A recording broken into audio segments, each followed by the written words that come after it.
Ito na ang talakayan sa isyu ng bayan kung saan kasama ang boses ng mamamayan. Umabot na nga sa social media ang bangayan sa impeachment trial sa pagitan ng prosekusyon at depensa na nagugat sa misleading questions umano sa testigo. At kaugnay niyan, makakausap natin si House Prosecutor Terry Ridon. Magandang umaga po, Congressman. Magandang umaga. Maraming salamat sa pag-imbita.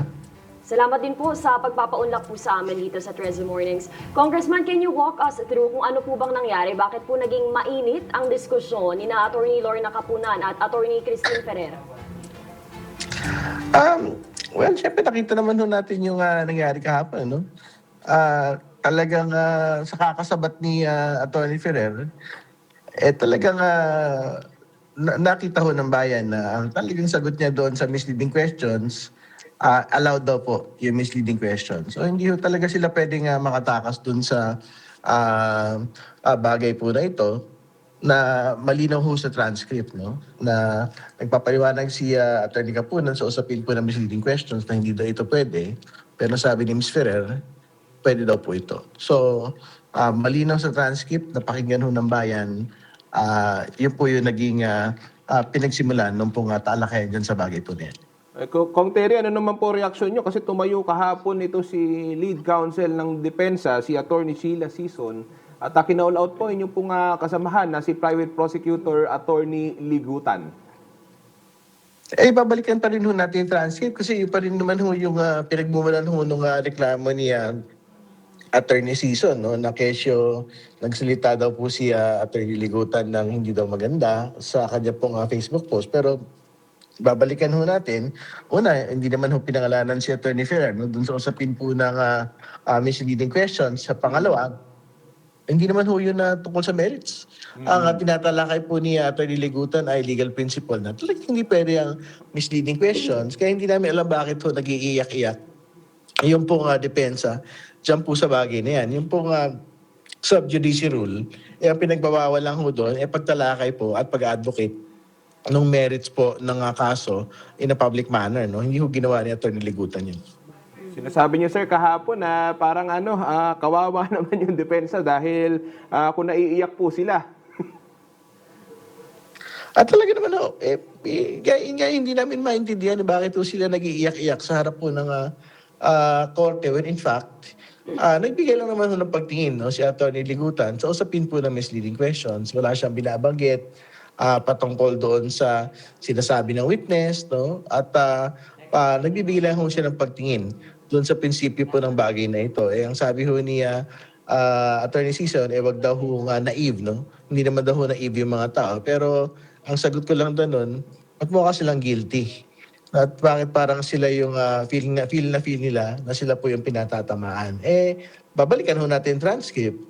Talaga kung hindi nagsasabat-sabat si Attorney Ferrer habang nagsasagutan sila ni Attorney Capunan, dapat lininaw niya na talaga hindi naman pwede yung misleading questions. So, kundi ang sabi niya, this is allowed. No? Yun lang yung sobrang linaw nun. So, wag nating i-gaslight yung mga tao. Okay. Kung Terry, how about naman po doon sinasabi, disrespectful daw. May mga nagsasabi ng ganun. Parang hindi raw po nirespeto si inyo pong kasama, si Atty. Lorna Capunan. Ano po masasabi nyo rito, Kong Terry? Well, alam po ninyo, nakita naman din natin yung sa unang bahagi po ng pros kahapon, talagang tinataasan ng boses ni Attorney Ferrer, yung presiding officer, yung pong witness, saka po si Attorney Capunan, ano? Yun yung pagbinantayan, bakit tinatawag na para may anger issues, no, si Attorney Ferrer. Pero nakita din natin pagkatapos ng lunch, medyo nag-mellow down si Attorney Ferrer sa kanya pong gawi. No? So, yun yung pinagbatayan. No? Bakit parang disrespectful yung pong abogado ng depensa. Okay. Congressman, sabi po ni Atty. Capunan, she is holding herself back from giving Atty. Ferrer a spanking. What's your reaction on this, sir? Tingnan kailangan natin balikan yung huntahan doon kasi I think it was in the context of a discussion on generational divide, ano? So, ang pagkakaintindi ko ron, I think it was tongue-in-cheek doon sa pagkakabanggit po ng presiding officer patungkol ho doon sa generation divide. I don't think she actually wished ill of the Defense Council.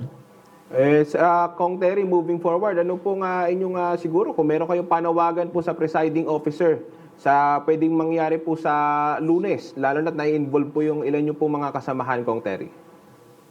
Wala naman tayo masyado problema doon sa pagtingin po ng Senate Impeachment Court at ang presiding officer, no, doon po sa gawi ng depensa at prosecution. Pero think very important lang ho na yung balanse po ng pagbibigay ng public information para maglinaw ho doon sa takbo po ng paglilitis ay hindi ho mabitawan. Kasi syempre, ang reklamo ng mga tao ay overly technical, over judicialized, no?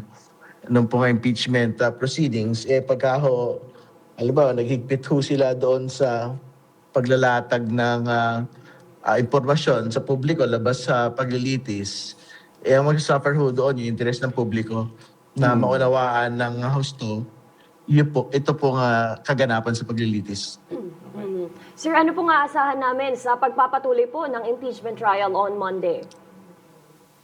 Hopefully may salang na po si Attorney Pareha ng House of Representatives, no, para maipakita ho yung detalye noong pong mga committee hearings, no, na ginawa po doon para mabigay yung context noong pong confidential fund sa proceedings po sa House, no.